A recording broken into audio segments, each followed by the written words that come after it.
Hi guys! Kumusta no? Ngayong araw na to punta tayo ng Mall of Asia. Wala tayong magawa sa buhay. Time check tayo, it's 1:36 PM. So medyo tanghalin tapat, sobrang init ngayon. Tangina yan. Sunog na sunog tayo ngayon guys. Dito tayo ngayon sa Cubao. Dito tayo dadaan sa EDSA. Kaya papawisan yung nguso ko.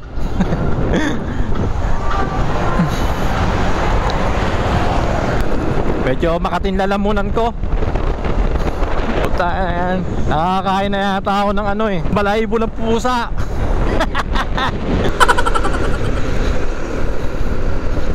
Tangina yan, super init.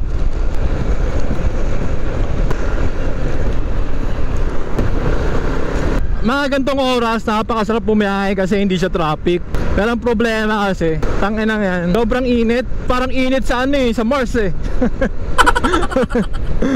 Alam mo, nakapunta na ako ng Mars Hindi na to, di ba? Punta ka, sobrang init guys. Tayo kita nyo yung gantong sinag ng araw. Pag hindi ka naka-jacket dito, puta, sunog ang balat mo rito, di ba?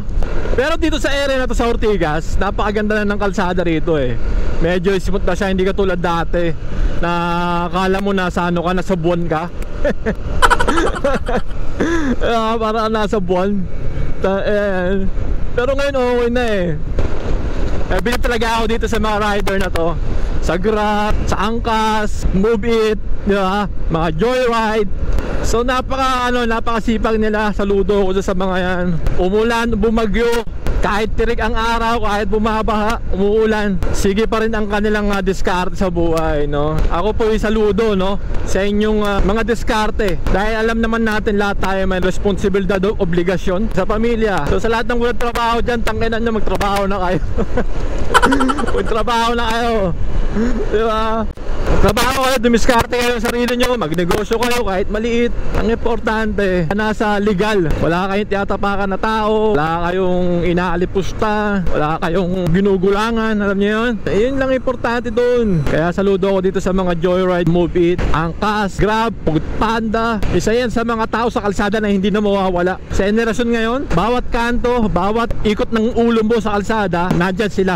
Nag-aabang, nasa ilalim ng puno, nagpapahinga. Yun iba nga, kumakain na rin sa motor nagbabaon sila ng lunch nila, ng dinner nila. Kaya ang sisipag nitong mga to. Dito na tayo sa Mega Mall. Nakakamiss tong Mega Mall Actually, dati, lagi kami nandito. Siyempre, taga Mandaluyong ako. Nasa Mandaluyong lang ang Mega Mall. Hindi naman lagi. Most of the time na, kunwari, magkakating kami sa school. Kasi ito yung pinaka-safe. Merong malapit na mall malapit sa school namin. Pero hindi namin pinupuntahan. Siyempre, mauhuli kami doon. Diba? Kung magkakating ka na lang din, doon ka sa malayo-layo, di ba? Sometimes napupunta kami ng Glorieta, SM Makati. Napakasarap ng buhay nung high school syempre. Kasi baon, pasok, aral, di ba? Paano pag siraulo ka pa sa school? Wala na mangyayari sa'yo. Ganun kasi ako dati. Hindi naman ako siraulo, hindi naman ako sa mga estudyante noon. Nabubuli pa nga ako noon kasi parang hindi ako malaki. Parang ang liit ko pa din, parang ganun. Yung mga klase ko lalaki na, tapos ako yung maliit. Hindi ako lumalaki. Kaya nasa pangatlo ko sa maliit. Ganun ako kaliit noon. Daming kalokohan nung high school. Masarap balikan yung mga ganun. Siyempre classic memories mo yun na hindi mo maitatanggi na nagawa mo sa buhay estudyante mo, di ba? Yun, kumbaga parang lang, aral baon, lagi mong iniintay yung recess, yung lunch time, yung vacant, yung pinaka the best na time para sa mga katulad ko na hindi masyadong marunong sa school. Siyempre may mga tropa din ako matatalino, bilib na bilib ako sa mga yan. Sobrang talino, laging nasa honor, alam niyo yun? Ako hindi naman ako nainggit sa mga ganung bagay. Never ako nainggit. Yun guys, nandito na tayo sa Makati, sa Buendia. Medyo malayo-layo pa to. Pero ang na ito kasi, walang traffic. Hindi kasi rush hour Ang mga rush hour kasi dito, nagsisimula na sa 4 o'clock, 5 o'clock, sa hapon hanggang sa gabi. Matatapos sa gabi, mga 8 o'clock or 9. So kung kayo po ay may kotse, huwag kayong lalabas ng ganong oras. Kung hindi naman kinakailangan, huwag na kayong lumabas. Huwag kayong dadaan ng EDSA mga ganong oras, putang inang yan. Abuti kayo ng siyam-siyam. Lagi nyo tandaan yan guys, para hindi kayo naiipit dito sa EDSA. Pag naipit kayo, wala na. Yung EDSA ay nagmimistulang malaking parking lot na. You know what I'm saying, di ba?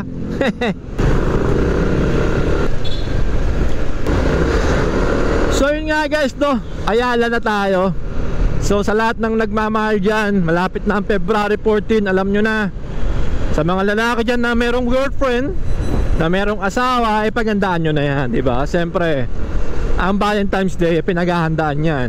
Special na araw yan para sa mga nagmamahalan. Alam nyo naman yan, diba? Bumili kayo ng bulaklak, magplano kayong mag-date sa mga romantic place, diba? Bumili kayo ng mga chocolate, yung mga mamahalin, di ba? Pahala kayo sa buhay nyo dyan. Pero totoo lang guys, no? Hindi naman importante yung material na bagay, di ba? Importante, nagmamahalan kayo araw-araw. Importante, Valentine's Day araw-araw sa inyo, no? Yun yung pinakamasarap dun. Pero syempre, sabi ko nga, importante talaga yung yung magbibigay ka sa mahal mo. Kahit simpleng regalo lang, di ba? Tsaka may kapalit naman yun. Dalhin mo sa mga sa bahay na walang kusina.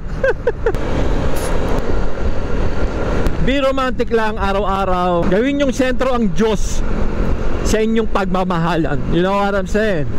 Di ba?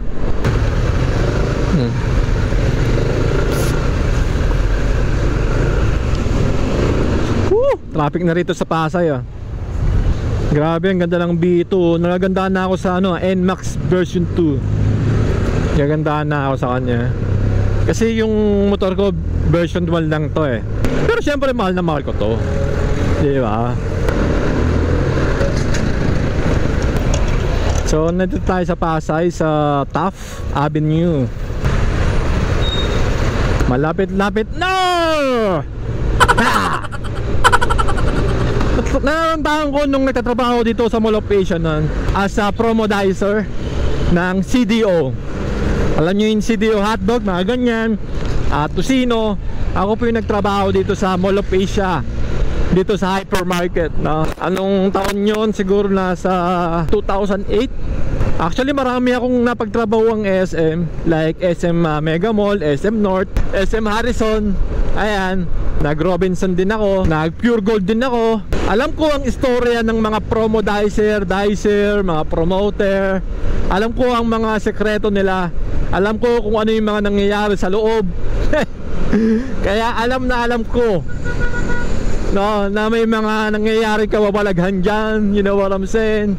Yung may asawa, may boyfriend sa loob, di ba? Alam ko yan, yan. Sobrang daming memories pagdating dito sa mga SM na yan. Kung kayo po ay nagtatrabaho dyan dati, alam nyo po kung anong ibig ko sabihin, di ba? Pero napakasarap magtrabaho dyan kasi nandyan yung mga tropang hindi mo akalain na masakasalamuha mo. Yung mga rookie year ko dyan, medyo nangangapapa ako. Pero nung naging veterano na ako dyan, alam ko kung ano yung mga alokohan dyan. Mapa-hypermarket man dyan, supermarket, Save More, department store. Nalibot ko lahat yan.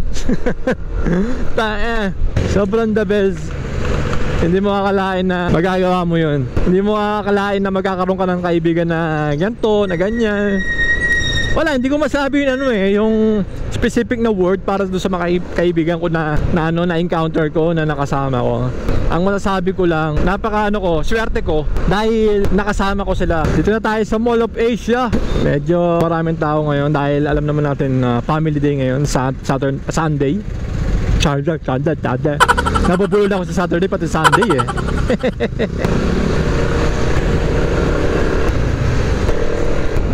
May kaliwaan ba dito? Tangina, wala atang kaliwaan dito. Patay tayo dyan. Walang kaliwaan, no left turn.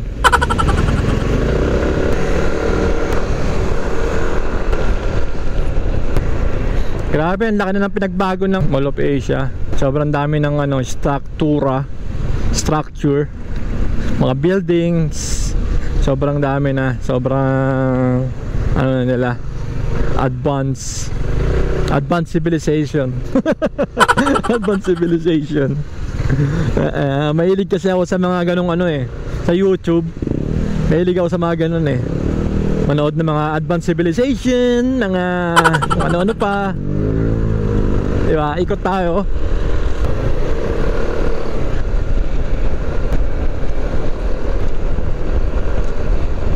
I like to move it, move it.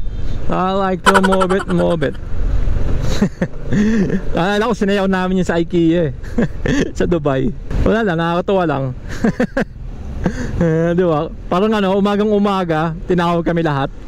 Lahat ng pang-umaga sa IKEA.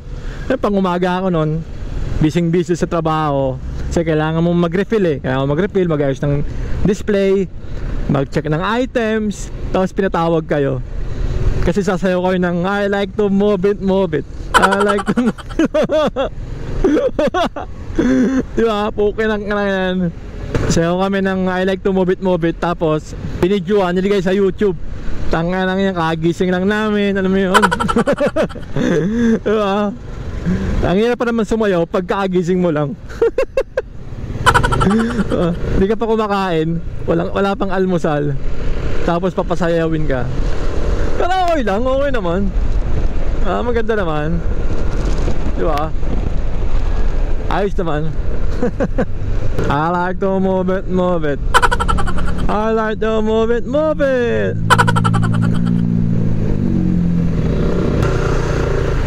Actually, ang gagawin lang naman natin dito sa Mall of Asia, titingnan natin yung ano, yung mga pusa dito kasi meron silang ano eh, parang meet and greet. Eh, mahilig kasi ako sa pusa kasi may pusa ako sa bahay. So, titingnan ko yung mga itsura ng pusa nila. Curious lang ako dun sa itsura ng pusa nila.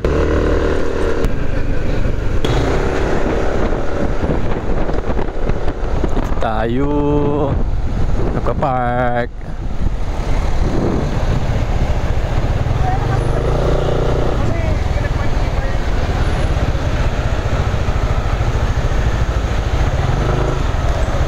Magbayad na ba rito? Doon pa. Salamat, sir.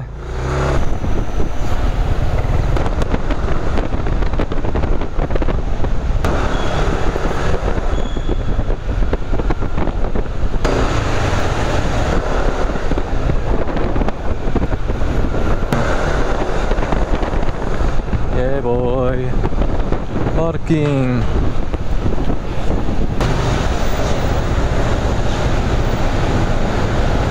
Puta na, wala rin. Yeah, salamat, sir.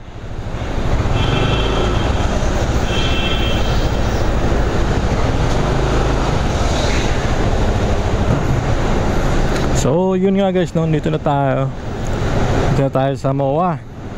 No, medyo malayo-layo yung parking pero okay lang.